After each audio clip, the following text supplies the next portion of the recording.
North Coast Visitors Association, i.e. the tourism industry, is getting involved with sustainable tourism.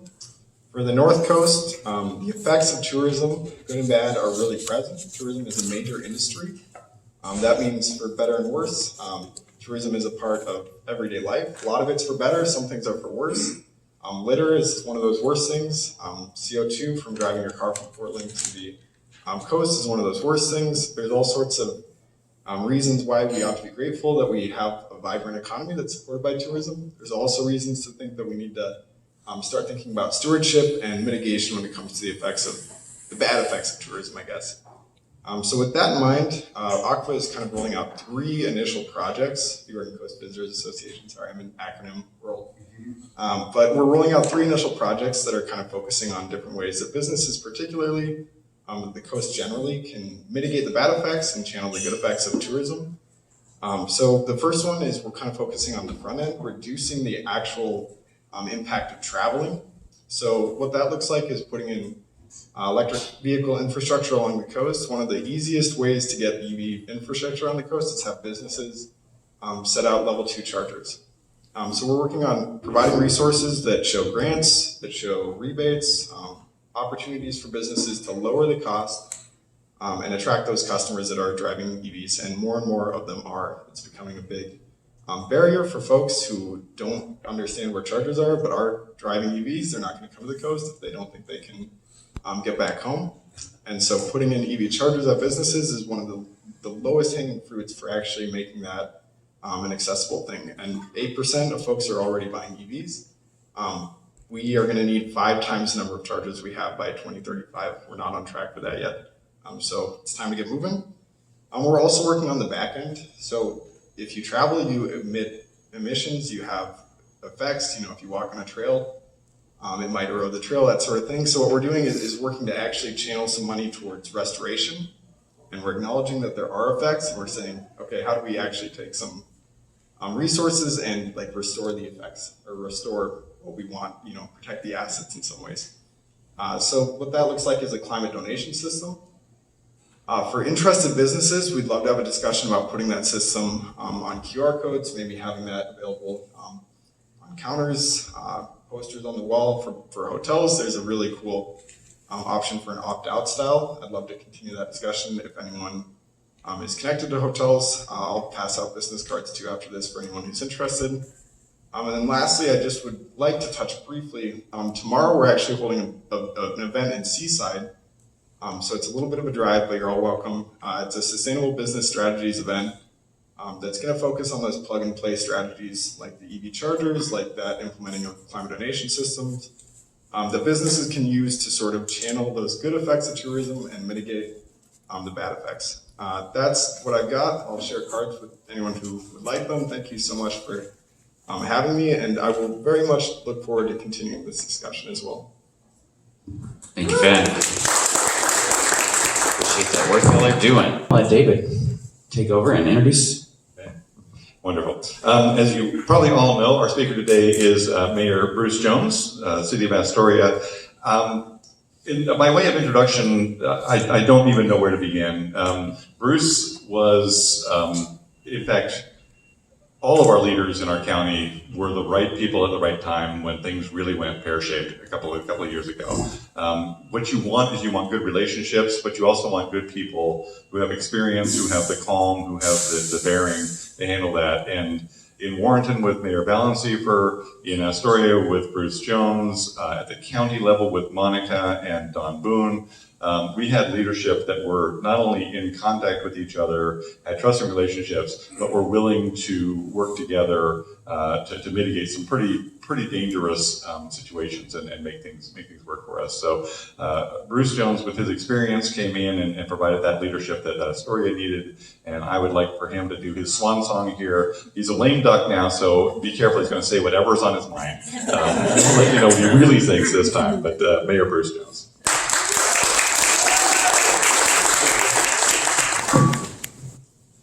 All right, thank you, David, and good morning, everyone. It's a great pleasure to be here for what I think, other than a few more city council meetings, is probably my last public speaking engagement as mayor. Tried to do this in the spring, and of course I got COVID the day before I was supposed to come talk here with six figures. So I appreciate the rain check. Lots of change coming to City Hall on January the 1st. Of course, Sean Fitzpatrick will be sworn in as mayor, and we've also got Liz Adams and Andy Davis being sworn in as councilors. So 3 of us chose not to run for re-election. And at the same time, Scott Spence, who's been selected, signed a contract to be our new city manager, will come in on the 1st of January as well. Scott comes from being city manager of Lacey, Washington. And he's exactly the kind of candidate we had hoped we would find during the executive search. He's highly experienced. He's highly regarded. The feedback we got on the extensive background check was simply a list of hundreds of positive comments from people throughout his community. So he truly wants to be here, become part of the community, and I think you're all really going to enjoy working with him. And the first thing I did when Brett Estes let me know he was going to be resigning to take a job with the state was to invite my next door neighbor, Paul Benoit, over for a whiskey and another one. And then I asked him if he would be willing to serve as the interim city manager.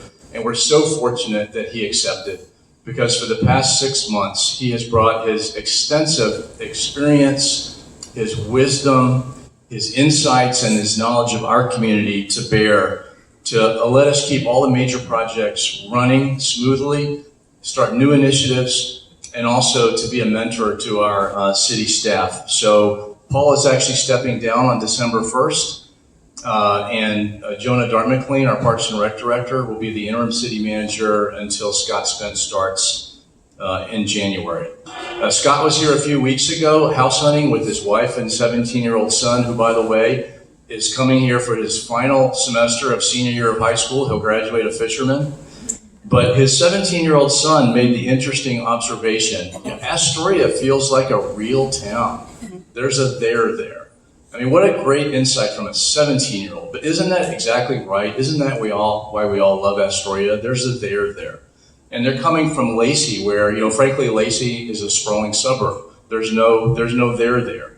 And Scott's very excited to be part of a real community.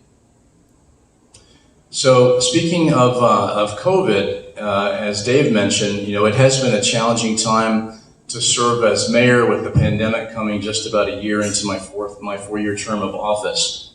And back in March of 2020, as we grappled with so many uncertainties and chaos and reports from around the world, including parts of the U.S., of grim infection rates and death rates, there was a lot of very grim but realistic concern about the fate of Astoria. And if you had asked me then what I might be talking about 2.5 years later, if I was addressing the chamber, I frankly would have probably said I'm going to be giving a very somber memorial to all the lives lost and the businesses lost in our devastated community. And while the pandemic did have a devastating effect on us and was very stressful and caused lots of economic hardship, I'm here before you today to talk about an Astoria that, in my opinion, is just as strong, just as resilient, and bursting with renewed economic vitality and future potential as at any time in our history. And so let me give you a few indicators of that. So we're on the verge of a renaissance in the maritime sector of our economy. Kevin alluded to this, particularly in commercial boat building and repair. Earlier this month, the City Council took the first step in approving the property tax exemption agreement at Tongue Point that will allow a $30 million investment by Hayek and WCT Marine to further develop their 34-acre shipyard. And that includes the purchase of the lift that will enable our local boat repair folks to bring in ships that have never been able to be worked on in Astoria before. 50 new skilled blue-collar jobs with an average compensation of 130% of area median income. And many of these workers can be trained at Clatsop Community College's Mertz campus in the welding program there. Shipbuilding and ship repair represent a return to our traditional roots. And it's a growing part of the national economy, and it's going to be critically important, and it's really something to cheer. Also in the maritime sector, the Coast Guard is assigning 2 and possibly 3 brand new fast response cutters to Astoria. The Coast Guard has already awarded a $30 million contract to build a new pier, fixed pier, 2 floating piers, other infrastructure, and dredging 100,000 cubic yards of sediment from the channel. The in-water portions of that project at Tongue Point are going to be done by Bergeson Construction, which of course is our local company. So those are millions of dollars in federal jobs staying right here in Astoria. The first new fast response cutter is expected here in March of 2024. A bonus to these projects is that with the upgraded capacity for ship repair at Tongue Point, HIAC and WCT will be able to bid for the Coast Guard work in the future. And it's going to be a huge advantage to the Coast Guard and for Astoria jobs that these cutters can be repaired right next door to their home port, rather than traveling to either Portland or Puget Sound, as would be the case otherwise. We've been working closely with the Port of Astoria on their Port Waterfront Master Plan. I can tell you that relations between the city and the port have never been better. Though the port is a separate entity from the city, clearly they're a critical part of our community and our economy, and the city is committed to assisting the port achieve a dynamic and economically vibrant port facility. Our staff have worked closely with them to identify all the code changes that are required to implement the Port Waterfront Master Plan. Some of the most significant changes have to do with trade-offs in height and view corridors. For example, allowing the port to build a taller hotel than is currently allowed under code, but with a smaller overall footprint. It's a trade-off. Allowing a large view corridor to be established in one area in place of the area where it's currently required. A net gain in view corridor is just a different location to allow a lot to be developed. These code changes are going to the Planning Commission in early 2023. I would certainly encourage all of you to provide your input to the Planning Commission and the new City Council early in 2023 and support these changes so the port can achieve its full potential, which is going to benefit all of us.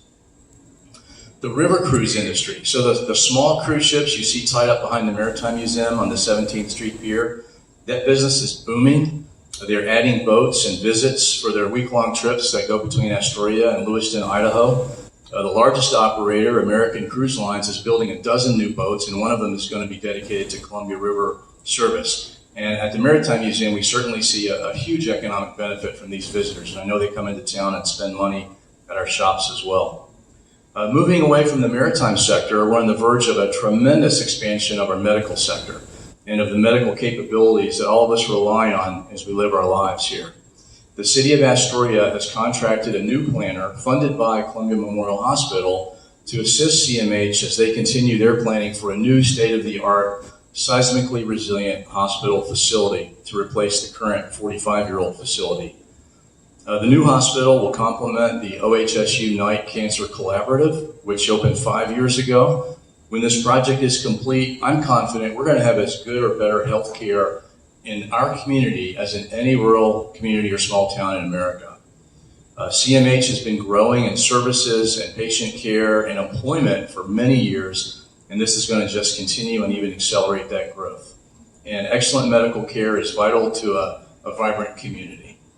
Shifting from physical health to another form of wellness, 3 weeks ago tonight, Astoria voters overwhelmingly supported a $10.5 million renovation of our 55-year-old public library by voting yes on an $8 million bond, which adds to an existing $2.5 million in city funds and grant money for this project that will improve accessibility, infrastructure, children's programming, and other benefits.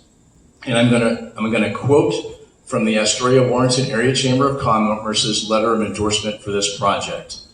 Libraries are important to community livability. Libraries are good for business. Libraries help communities attract and retain talent. Libraries support academic and vocational opportunities. So I want to thank the Chamber and all of you for your support to this project, and certainly for those who vote in Warrenton, I encourage you in May to support the levy in Warrenton for their library as well. A few weeks ago, I attended a presentation at the Level Showroom by Mac Burns, our director of the Clatsop County Historical Society, who is outlining plans for their goal of building a $10 million new Oregon Film Museum. It's going to be a fantastic museum. It's going to be great for tourism. They already own the land where they're going to build it. They've received a $1 million grant from the state just a few weeks ago, a large private donation, and are beginning fundraising for the project. I think it's just going to be another great way to make quality of life here better and show that Astoria punches above its weight. So let's talk a little bit about business confidence. Scott, how many ribbon cuttings has the chamber held in the past year or two? It's been a lot. I get way more invitations than I can keep up with, and we know next year you're going to be having a ribbon cutting too. So, 2.5 years ago, there were legitimate fears in town, in this community, of losing 25% of our local businesses to the pandemic. The economic hardships caused by the pandemic were real, but entrepreneurs in this town are excited enough about what they see in Astoria that they are investing of themselves and their futures in our community, and that is really something for us to cheer. So housing remains, of course, one of the biggest challenges we face, and that's not unconnected to the difficulty many local employers have in finding workers to fill their workforce. And specifically, it's the cost of both renting and purchasing housing and the availability of the desired types of housing at the prices people are able to spend for what they want to live and work here. There are some positive developments, but I'm not going to sugarcoat it and say there's a magic solution, because there's not. But some positive developments are that the Oregon Housing Authority is moving forward on their plan to double the footprint of the Owens & Dare apartments at 15th and Exchange. They're going to add a 4-story building with 50 units, and these are targeting low-income seniors and people with disabilities that earn 30 to 50% of area median income. And that project could be complete sometime in 2024 if it moves quickly. Last month, the City Council approved a large packet of code changes intended to remove barriers to housing construction by allowing greater housing density through things like reducing minimum lot sizes and expanding maximum lot coverage. With at least 3 major hotel projects already on the books for Astoria, we also changed hotels in commercial zones to a conditional use rather than an outright use. This will ensure that a public process must be followed, and your elected representatives will make the ultimate decision on whether to allow additional hotels beyond those that are already grandfathered in. To encourage progress on the large private development plan for the steep hillside just outside of the Tongue Point Job Corps main gate, the city recently worked with the developer and owner of that property to relax current road grade requirements. This project could bring up to 200 units of apartments at Tongue Point. When that project moves forward, it'll be the largest housing project in Astoria in many, many years. The Coast Guard is drawing up plans for additional housing at their property between West Lexington and Claskenine. It's going to be about a dozen units. It's not huge, but it's a dozen units, right? And those are a dozen Coast Guard families that will no longer be taking up private sector housing in the community, and that'll free up housing for other folks. The homelessness challenge is one that continues to defy easy solutions. I have maintained throughout my 6 years on the City Council that real and lasting solutions have to come from the federal and state government. And recently, we've finally seen progress in that area. Clatsop County, Monica Steele's strong hand, has successfully fought for state funding for Project Turnkey, which funds the purchase of hotels and motels in Oregon for use as emergency shelters. The city is working closely with the county to enable their purchase and conversion to a shelter of the Columbia Inn under this program. The program's operator would have on-site services, and the ultimate goal would be to move residents to permanent supportive housing and permanent housing and keep the unhoused in the shelter and off of our streets. And addressing this challenge from a different direction, the city also recently passed a new camping ordinance that specifies the time, manner, and place where public camping, which is required by the courts and the state to be allowed when shelter beds are not available, can be conducted in our community. The overall effect of the ordinance is to significantly restrict where and when outdoor camping can be conducted while still meeting the requirements of the laws that the city must comply with. Personally, I think the combination of the Columbia Inn project and the new ordinance will create an environment where there are far fewer complaints from residents and businesses about the types of behavior which had gotten out of hand in some parts of town earlier this year. But I would note, as long as mental health is an issue, and it always will be, and addiction, unless federal and state dollars are available for those services, we'll never see those problems go away. Another of our biggest challenges is childcare. We had a little introduction from Montezuma. Clatsop County is considered a childcare desert with inadequate spots available and high costs of services, making it difficult for parents who want to work to go to work when they're spending such a huge proportion of their paycheck on childcare. So there are some positive developments on that front. The Clatsop County Child Care Task Force, Kevin has played a strong role in that, and many others. They developed a plan that was submitted to the County Board of Commissioners, who voted to dedicate $500,000 of American Rescue American Rescue Plan Act funding to facilitate child care expansion and retention of child care services. And in September, the task force granted $226,500 to 12 applicants to the program. And this program has also been supported by some of our largest local employers. So for those of you who participated in that, thank you. Additionally, the United States Congress last year appropriated or earmarked $20 million for a Coast Guard Child Care Center in Astoria. The Coast Guard is just in the beginning stages of developing a plan on how to execute that appropriation. When it's complete, the new Child Development Center will free up many spaces at existing child care centers to reduce some waiting lists. And we hope that that plan will allow for maybe some public-private partnership where if they have space available, private folks can get in that center as well.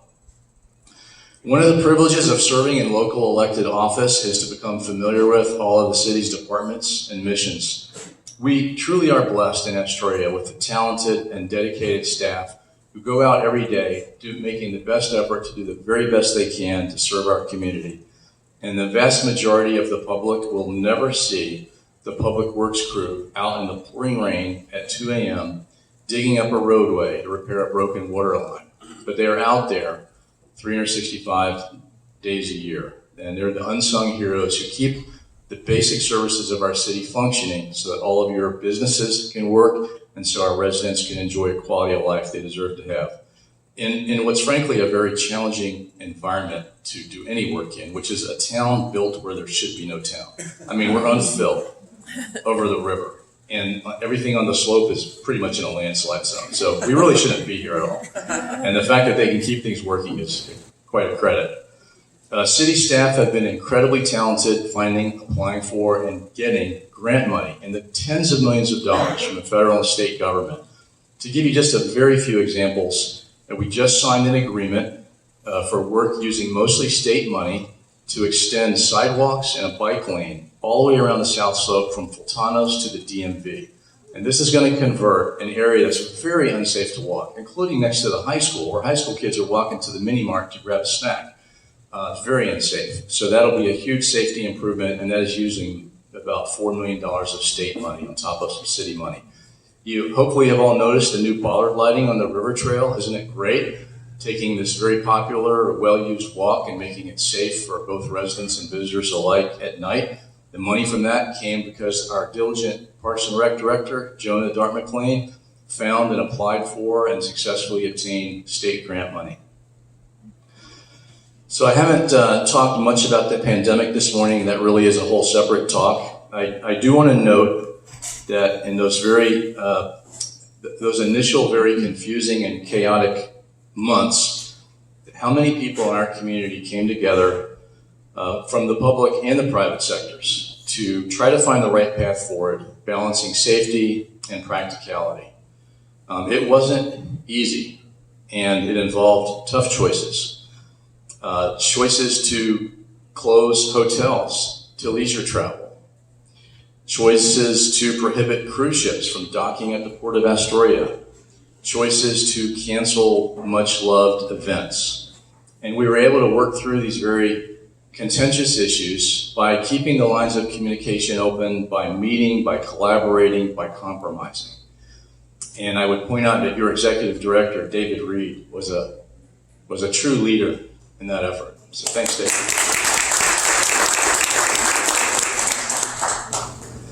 Well, there was at least one positive impact of COVID, and that was the inauguration of hybrid Zoom meetings for City Council and Planning Commission and the other city commissions. If you can't make a meeting, you can watch it online from home. And if you're not available that night, you can watch the recording later. So you go to the city website, the live stream tab is right there on the homepage. And if you go to agendas and minutes, click on video, and you can watch any of the meetings for the last few years. And I don't see us ever going back. And it's a really great way for the public to be able to keep informed on what's going on. One of the pleasures of serving on City Council has been working in an apolitical environment, as we have here in Astoria, with citizen volunteers doing their very best to serve their community for no other reason than they love Astoria and want to do the best for it. And they're willing to devote 4 years of their lives to doing so. Well, in Councilor West's case, it was only 2 years, but just kidding. My fellow councilors always set the standard for civility in public office and public debate.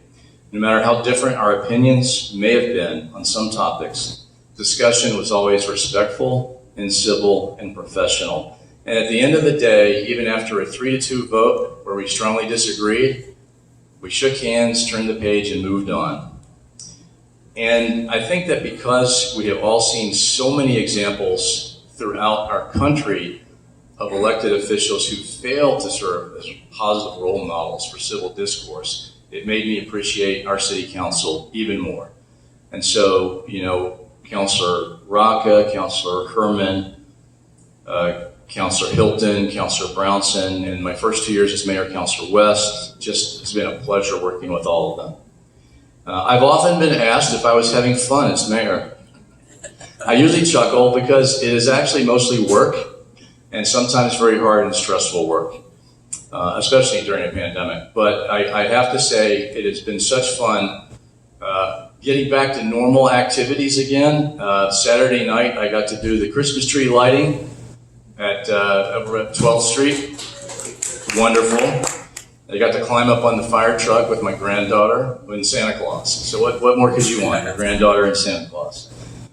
One of my first steps as mayor was to bring in a facilitator to help the council craft a vision statement that would help us keep focused on the truly important throughout our service on City Council. And the vision statement reads as follows.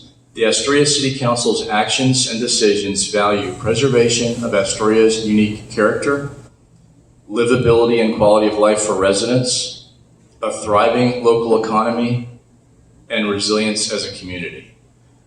We have tried our best to keep that vision front and center throughout our service on City Council. So I would close by saying the future is very bright for Astoria, and it's not least because the people in this room and the others in this community who give so much of their time, their resources, and their concern to help our community in so many ways. Ultimately, it's not just this amazing view, even on a rainy day, it's an amazing view. It's not just the history and the architecture and our authentic downtown and our brewing industry and great restaurants. Ultimately, it's the people that make Astoria such a great place to live and work. And we've all been in places that had beautiful views, but it just wasn't Astoria. It's the people that make it. So thank you for allowing me the honor to be your mayor the last 4 years. And I'm happy to take any questions.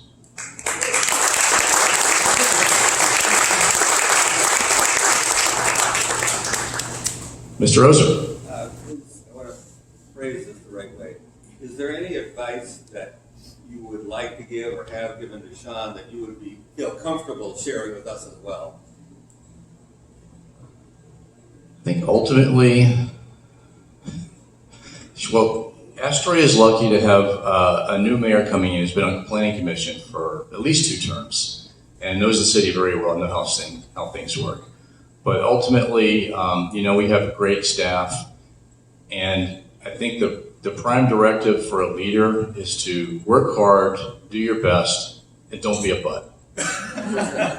Right? Because people want to be treated decently, and that is community members and staff alike. And so, yeah, the job of the mayor, I think, is to set the tone that makes the city staff feel appreciated coming to work, and that makes citizens feel appreciated and heard. All right, thank you very much.